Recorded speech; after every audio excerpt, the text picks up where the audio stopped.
오늘 말씀의 제목은 바울의 간증입니다.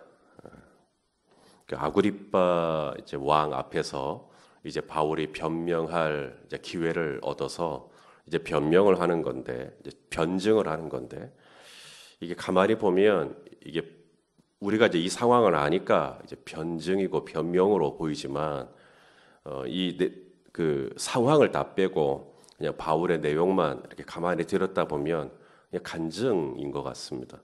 이 바울이 이 아그리빠 왕 앞에서 자신이 어떻게 예수 믿게 됐는지를 이렇게 쭉 이렇게 이야기하는 간증 같아요. 우리가 이렇게 전도를 우리가 합니다. 교회에서 이렇게 전도를 할 때 뭐 여러 가지 이제 방법이 있지만 또 여러 가지 모양이 있지만 용품을 사용하기도 합니다. 전도 용품이라 그러거든요. 그래서 이제 누군가에게 그 용품을 건네서 이제 마음을 열게 하고 그렇게 해서 이제 복음을 전하겠다 이런 겁니다. 그래서 한 여름에는 생수도 주고 뭐 캔커피 시원한 거 이런 것도 주고 또 커피도 길거리에서 부침개도 막 하고 전 나쁘지 않다고 봅니다. 그렇게 해서 누군가가 전혀 그런 통로를 통해서라도 복음을 받아들일 수 있다면 예수를 믿을 수 있는 계기가 된다면 저는 이런 모양 저런 모양으로 하는 것 나쁘지 않다고 봅니다. 전도를 하려는 그 마음은 다 똑같고 그 동기는 충분히 칭찬받아 마땅하지만 그리고 전도를 하는데 뭐가 더 낫다 우열을 가린다는 것이 좀 그렇지만 그래도 굳이 가장 좋은 게 뭐냐 전도 중에 전도가 뭐냐 저는 간증이라고 봅니다. 사마리아 여인이 동네에서 전도할 때 무슨 용품 쓴 거 아니죠?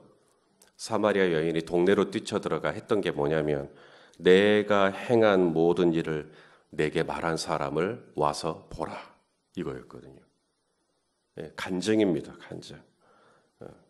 안드레가 시몬에게 전도할 때도 그가 먼저 자기의 형제 시몬을 찾아 말하되 우리가 메시아를 만났다. 내가 그리스도를 만났다. 이분이 그리스도가 아니냐. 그러면서 내가 만난 그리스도, 내가 만난 메시아, 내가 만난 예수 이걸 얘기하는 게 간증이죠. 일전에 교회로 오는 길에 여기 수안 요양병원 사거리죠. 거기서 어떤 분이 전도를 하고 계시는 겁니다. 저한테 종이 한 장을 줘요. 근데 저는 그게 전도인지 모르고 종이 한 장을 주길래 그냥 받았습니다. 복사한 종이죠. 그냥 흰 종이에 복사한. 거기에 본인이 쓴 친필인 것 같아요. 본인이 쓴 친필. 근데 이렇게 쭉 이렇게 편지 같은 형식으로 내용이 있는 겁니다. 그냥 한 장짜리. 오늘 선생님을 만나게 돼서 반갑습니다. 저는 어디에 살고 그리고 어디 교회를 섬기는 누구 집사입니다. 바쁘신 줄 알지만 선생님께 꼭 들려드리고 싶은 이야기가 있어 이렇게 종이를 건넵니다. 바쁘시더라도 한번 읽어보시고 제가 만난 예수님을 선생님도 믿었으면 좋겠습니다. 뭐 이런 식으로 시작되는 그런 편지입니다. 그러면서 자신이 예수 믿기 전에 어떤 삶을 살았고 얼마나 심란했고 하지만 어떤 계기로 예수를 믿게 되었고 그리고 지금은 예수님 안에서 내가 이렇게 행복하고 그리고 나는 이 예수를 나만 아는 게 아니라 선생님도 알았으면 좋겠고 모든 사람이 알았으면 좋겠고 해서 제가 이렇게 종이를 드리는 거라고.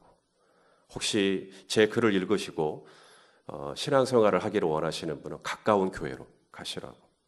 혹 도움이 필요하시면 제 연락처가 이렇게 되니까 전화 주시라고. 그럼 도와드리겠다고. 뭐 이런 내용입니다.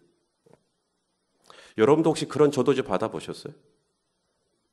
그냥 딱 받자마자 불신지옥 막 이런 거 말고 아주 따뜻하게 접근하는. 근데 본인이 손글씨로 썼기 때문에 굉장히 좀 투박한 느낌도 들지만 제가 그 내용을 지금도 기억을 하고 있잖아요.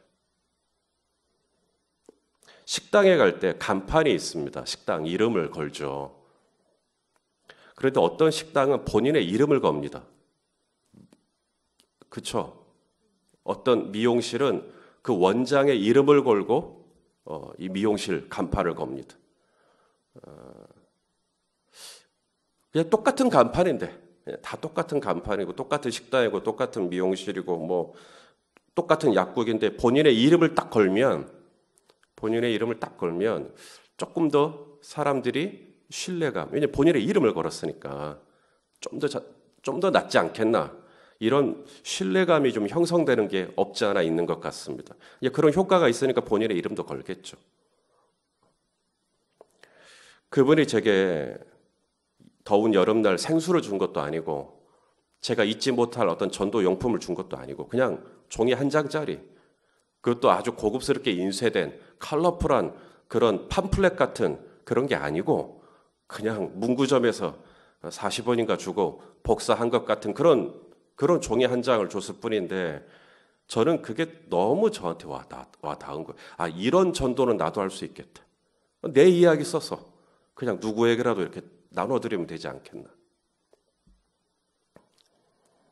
저는 저희 교회 안에서 예수님 만난 이야기 하라고 하면 많은 분들이 할 수 있다고 저는 봅니다. 그래서 저희 교회 안에 제가 오래전부터 기도하는 것 중에 하나가 하나님 문서 사역팀이 좀 만들어지게 해주십시오. 문서 사역팀. 성도님들의 간증을 수집하고 교회의 여러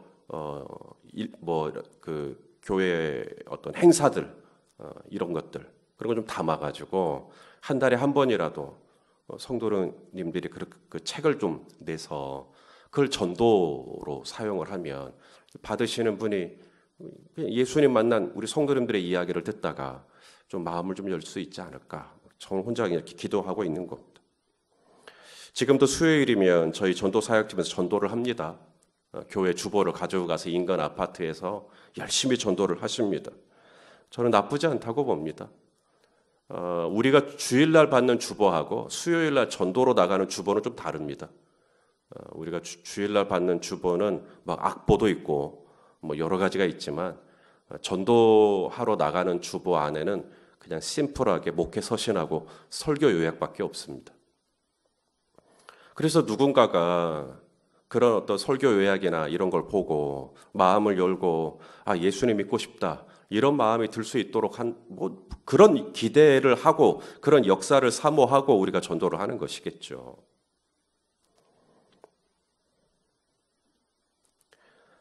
나쁜 것은 아니지만 베스트는 아닙니다. 최고는 뭐냐면 딱 열었을 때 성도들의 간증이 나와야 합니다. 예수님 만난 따끈따끈한 이야기가 나와야 됩니다. 얼마 전에 제 아들이 길을 가다가 이렇게 뭘 하나를 제가 봤어요. 그리고 나서 제가 아들한테 아들아, 이건 이렇게 하는 건 이런 거고 저런 거고 막 이런 얘기를 제가 했단 말입니다. 얘기를 잘 듣는 것 같더니 끝마무리 이 아들이 그러는 거예요. 아빠, 저한테 설교하지 마세요. 생전 처음 들었네요. 최근에. 아, 이 녀석이 단단히 사춘기가 온 것 같아요. 아빠, 설교하지 마세요. 저한테. 와, 이게 목회 서신도 좋고 설교 요약도 좋지만 이 바쁜 현대인들이 아파트에 딱 꽂혀져 있는 주보를 딱 열었을 때 설교부터 접근을 하면 과연 얼마나 읽겠나. 저 개인적으로는 내가 만난 예수님, 내가 행한 모든 일을 알고 계시는 그분이 그리스도가 아니냐, 그렇게 접근했던 이야기가 훨씬 더 마음에 와닿는다는 거예요. 내가 정말 이렇게 어려웠는데, 이렇게 가정적으로 힘들었는데 예수님 만나고 나서 내가 이렇게 새로워졌다. 사실 이런 얘기들이 오히려 화장실에 앉아서 읽다가라도 사람들의 마음에 감동을 줄 수 있겠다라는 생각이 들거든요. 그렇다고 우리 전도사역팀들이 하는 일이 안 좋다라는 건 절대 아니고 분명히 가치 있는 일이고, 또 그걸 보고 또 마음에 감동이 돼서 실제로 저희 교회 오신 분도 계시지만 베스트는 간증입니다. 아그리빠 왕이여, 너그럽게 들으십시오. 그러면서 자신의 이야기를 쭉 하잖아요. 용품에 목숨 걸면 안 돼요. 전도할 때. 용품을 좀 쌈박한 거로 해가지고, 아니요, 저희 열린배대교회는 용품이 목숨 걸지 않습니다. 제일 좋은 건 우리 성도님들의 스토리입니다. 내가 어떻게 예수님 만났고 또 예수 안에서 내가 어떻게 바뀌었고, 이 얘기입니다. 그 얘기를 하는 것이 듣는 사람으로 하여금 가장 마음을 열게끔 하는 그런 접근이 아닐까라는 생각을 합니다. 자, 그러면 저는 이제 남은 시간 간증을 하려고 할 때 주의해야 할 것, 간증을 하려고 할 때 꼭 기억해야 할 것 몇 가지만 말씀을 드리려고 합니다. 오늘 이 바울의 간증을 보면 과거를 이야기하죠. 내가 옛날엔 유대인이었고 바리새인이었고 막 이런 이야기를 쭉 합니다. 그러면서 9절에 내가 예수 그리스도의 대적자였다. 9절에. 그 9절 말씀을 한번 보시겠습니까? 시작. 나도 나사렛 예수의 이름을 대적하여 많은 일을 행하여야 될 줄 스스로 생각. 이게 과거죠. 자신의 과거를 이야기합니다. 간증에 꼭 들어가셔야 됩니다. 어떤 분은 이 과거의 이야기가 다소 약해요. 그리고는 교회 이야기를 합니다. 교회론 쪽으로 접근하는 거죠. 간증에 교회가 들어가는 건 나쁜 건 아닙니다. 왜냐하면 교회의 덕을 세우기 때문에 내가 어느 교회를 다니기 시작했고 그 교회를 다니면서 내가 바뀌었고 그래서 그 교회가 나에게 이런 의미고 그것은 예수 그리스도를 증거하는 게 아니라 마치 교회를 증거하는 것 같은 느낌. 그래서 교회를 이야기하고 교회를 막 찬양하고 교회를 칭찬하고 그것이 뭐 나쁜 건 아니지만 그것이 항상 좋은 건 아닙니다. 교회 이야기를 잠깐은 집어넣을 수 있겠지만 마치 이 이야기가 그 교회 전체를 홍보하려고 하는 듯한 느낌을 들면 오히려 간증의 마음을 닫죠. 내가 나사렛 예수의 대적자였다. 나도 예전에 예수 안 믿고 이렇게 살았다. 나도 그렇게 사는 것이 옳은 줄로 알고 내 신념을 따라 내가 그렇게 살았다. 과거 이야기를 하는 겁니다. 그리고 나서 바울의 이야기를 들어보니까 그 다음에 내가 어떻게 바뀌었나? 내가 어떻게 새로워졌나? 지금은 나사렛 예수의 증거자가 되었다. 전도자가 되었다. 이제는 내가 그분의 이름을 옹호하는 자가 되었다. 과거와 그리고 지금 바뀐 모습. 이건 반드시 간증 안에 들어가야 될 내용입니다. 교회 이야기, 내가 만난 목사님 이야기, 물론 뭐 필요하면 넣기도 하겠지만 그건 좀 약하게 하더라도 반드시 내가 만나기 전에는 내가 얼마나 심란한 상태였는지, 동시에 그분을 만나고 난 뒤에 내가 얼마나 바뀌었는지, 이 얘기는 많은 이들로 하여금 궁금증을 갖게 합니다. 둘째, 간증은 글로 쓰고 말로 할 수 있죠. 최근에 모 검사가 서울의 대형 교회에서 간증을 했는데 그 영상을 보고 누군가가 과거에 그 검사에게 받았던 상처를 노골적으로 드러냈습니다. 그 검사가 이런 검사다라고 폭로한 거죠. 말로 간증하는 것 참 좋습니다. 글로 간증하는 것도 좋습니다. 중요한 건 간증을 하는 분의 삶이죠. 간증은 너무너무 매끄럽고 좋은데 그분의 삶이 거기에 뒷받침되지 않으면 간증의 영광을 가리게 되겠죠. 그래서 간증을 하시는 분은 기도를 많이 하셔야 됩니다. 물론 어느 때도 우리가 기도를 해야 하지만 특히 간증으로 누군가에게 영향을 끼치시는 분들은 정말 기도 많이 하셔야 돼요. 그래서 말과 글로 은혜 다 끼치고 오히려 행실로, 언행으로 은혜를 까먹는 경우가 많이 있습니다. 그래서 우리가 이 삶, 이 바울이 이렇게 담대한 것은 자신의 삶이 되기 때문이거든요. 삶, 간증자의 삶이요. 마지막으로 하나만 더 간증에서 꼭 들어가야 할 게 뭐냐면 하나님 이야기입니다. 예수님 이야기. 사실 간증을 한다고는 했는데 예수님 얘기가 빠지고 하나님 얘기가 빠지면 그건 간증이 아니고 그냥 본인의 이야기죠. 자, 바울이 아그리빠 왕 앞에서 자신이 어떻게 예수 믿게 되었는지를 쭉 설명을 합니다. 근데 여기서 본인의 얘기, 본인의 열심 이런 얘기를 안 합니다. 우리가 간증을 하려고 할 때 주의해야 할 것 중에 하나가 이 마귀는 우리로 하여금 이렇게 자고하게 하는 뭐가 있어요. 교만하게 하는. 그래서 뭘 자꾸 넣으려고 하냐면 자 이런 내용이요. 40일 금식했습니다. 그러면 저분 40일 금식했나 보다. 저 작정기도 들어갔습니다. 저 성경을 몇 번을 읽었습니다. 제가 이 은혜를 받기 위해 어느 기도원에 가서 찬송가를 100번 이상을 불렀습니다. 이런 내용을 읽으면 참 이분이 의지가 대단한 분이고 이분이 아주 독한 마음을 품었고 그럼 나도 그래야 되는 건가? 이게 도전이 되는 게 아니고 부담을 갖게 됩니다. 그러니까 내가 은혜 받은 이야기를 하기 위해서 잠깐은 그 이야기를 스치듯이 하는 건 괜찮은데 거기에 집중해가지고 내가 어떻게 했고 그러다 보면 간증에 뭐가 얹어지냐면 자기 의가 들어가게 됩니다. 내가 요렇게 잘했더니 하나님이 요렇게 은혜 주셨다. 그래서 약간 기복적으로 가게 됩니다. 그거 참 조심하셔야 됩니다. 오늘 바울의 간증을 들어보시 정말 깔끔합니다. 왜냐하면 자기의 의가 하나도 들어가지 않았기 때문에. 바울은 전적인 하나님의 은혜만을 얘기합니다. 세 가지의 하나님의 은혜를 얘기해요. 첫째는 능력의 하나님을 얘기합니다. 능력의 하나님. 이걸 누군가가 듣는 사람이 야, 이분이 만난 하나님은 능력의 하나님이네. 능력의 하나님. 자, 8절을 보십시오. 8절. 자, 우리 8절 읽어볼까요? 시작. 당신들은 하나님이 죽은 사람을 살리심을 어찌하여 못 믿을 것으로 여기나이까? 바울은 자신의 간증을 전하면서 하나님이 어떤 분인가? 내가 만난 하나님, 나를 큰 빛으로, 해보다 더 밝은 빛으로 나를 찾아오신 그분이 어떤 분인가? 이분은 죽은 사람을 살리실 수 있는 분, 해결하지 못할 능력이 없는 분, 한이 없는 지혜를 가지신 분, 위대하신 하나님, 능력의 하나님을 먼저 얘기합니다. 나의 간증을 듣고 사람들이 뭘 기억할까?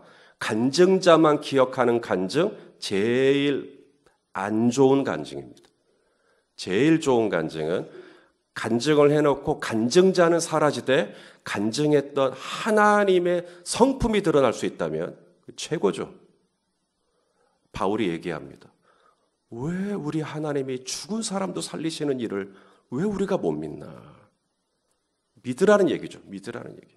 그 다음 두 번째, 사랑의 하나님을 얘기합니다. 사랑의 하나님. 14절. 자, 바울이 그렇게 예수 그리스도를 대적했는데 큰 빛 가운데 주님이 찾아오셔서 바울이 들은 목소리가 이런 목소리였다는 거예요. 자, 14절 시작. 우리가 다 땅에 엎드러짐에 내가 소리를 들으니 히브리 말로 이르되 사울아 사울아 내가 어찌하여 나를 박해하느냐 가시채를 뒷발질하기가 내게 고생이니라. 너 왜 나를 박해하니? 왜 내 마음을 아프게 하니? 그러면서 그 다음에 뭔가 이렇게 잔뜩 짜증에 묻어난 듯한 말씀이 나오는 게 아니고 가시채를 뒷발질하기가 너 고생이지, 너 힘들지. 이게 바울이 만난 하나님이라는 거예요. 나는 예수의 이름을 대적했고 나는 교회를 회방했고 나는 많은 사람을 죽였고 나 이런 삶을 살았는데 이런 나에게 와서 주님이 지극히 긍휼히 여기는 마음으로 너 참 고생하는구나. 너 참 애쓰는구나. 이게 바울이 만난 하나님. 이 하나님을 전하는 겁니다. 능력의 하나님, 사랑의 하나님, 마지막 소망의 하나님을 얘기합니다. 소망의 하나님. 자, 16절부터 18절까지를 보시면 이제 이 하나님이 바울을 찾아오셔서 바울에게 소망을 주셨다는 거예요. 소망. 자, 16절부터 18절까지 18절만 봐요. 18절만. 시작. 그 눈을 뜨게 하여 어둠에서 빛으로 사탄의 권세에서 하나님께로 돌아오게 하고 죄사함과 나를 믿어 거룩하게 된 무리 가운데서 기업을 얻게 하리라 하더이다. 내가 해야 할 일을 말씀하셨습니다. 내가 앞으로 나아가야 할 방향을 말씀해 주셨습니다. 제가 앞으로 어떻게 살아야 되는지를 알게 되었습니다. 제 인생이 어느 목적을 향해 달려가야 하는지를 알게 되었습니다. 내가 아침에 일어나는 이유, 내가 오늘도 천막을 깁는다면 내가 그 일을 해야 하는 이유, 내가 오늘도 저 회사에 출근하는 이유, 내가 오늘도 이 사업장에서 이 사업을 하는 이유, 저는 이 모든 것을 발견하게 되었습니다. 예수님을 만나고 비로소 내 인생은 의미가 있었고 예수님을 만나고 비로소 내 내일에 대한 소망을 갖게 되었습니다. 예수님 만나면 이렇게 좋습니다. 지금 그 얘기예요, 지금. 그분은 능력의 주님이시고, 그분은 나를 불쌍히 여기시는 사랑의 주님이시고, 그분은 나에게 미래와 희망을 주시는 소망의 주님이십니다. 자, 바울이 얼마든지 자신의 의를 넣을 수 있어요. 자신이 바리새인으로서 얼마나 철저하게 의롭게 하나님 앞에 살려고 했었는지를 이야기할 수 있어요. 근데 그런 이야기는 싹 뺍니다. 그리고는 오직 하나님 이야기만 합니다. 하나님이 이렇게 신실했고 하나님이 이렇게 은혜로우셨고 하나님을 찬양하는 것이죠. 이 얘기를 듣고 아그리빠 왕이 흔들리죠. 그리고는 뭐라 그러냐면 내일 볼 본문입니다만은 네가 이 짧은 시간에 자 28절을 보실래요? 28절. 아그리빠가 바울에게 이르되 네가 뭐예요? 적은 말 저기 번호가 있을 거예요. 주석 번호가. 그러면 짧은 시간이라는 이야기입니다. 네가 이 짧은 시간에 나를 그리스도인이 되게 하려 하는가? 이 말은 지금 아그리빠 왕이 이 간증을 듣고 은혜 받았다는 이야기입니다. 나도 한번 믿어볼까? 이런 생각이 들어왔다는 얘기예요. 가장 좋은 거, 물론 우리가 포스트잇도 주고 생수도 주고 뭐 커피도 주고 다 좋지만 제일 좋은 건 우리 성도님들이 어떻게 예수님 만났는지를 한번 글로 한번 적어보는 거예요. Before, After. 그리고 그 가운데 예수님은, 내가 만난 예수님은 어떤 예수님인지를 적어보는 겁니다. 그리고 그것을 누군가에게 나누는 거죠. 이것보다 좋은 전도는 없습니다. 내 자녀들을 어떻게 예수 믿게 할 거예요? 성경 창세기부터 요한계시록까지 그 안에 나타난 하나님과 예수님을 증거하는 거 참 좋아요. 엄마 아빠가 어떻게 예수 믿게 됐는지 이 얘기를 하는 것이죠. 사랑하시는 성도 여러분, 오늘도 나를 전도자로 부르신 그 주님 앞에서 어찌하든지 최선을 다해 내가 만난 예수님, 나를 바꾸신 예수님, 나를 새롭게 거듭나게 하신 그분을 증거하고 나타내는 그런 복된 통로가 되실 수 있기를 예수님의 이름으로 축원합니다.